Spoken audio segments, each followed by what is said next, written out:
തന്റെ മോളെ മഹദിയാം ഫാത്തിമ ബീബി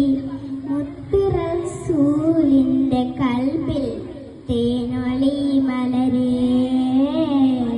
തേനൊളി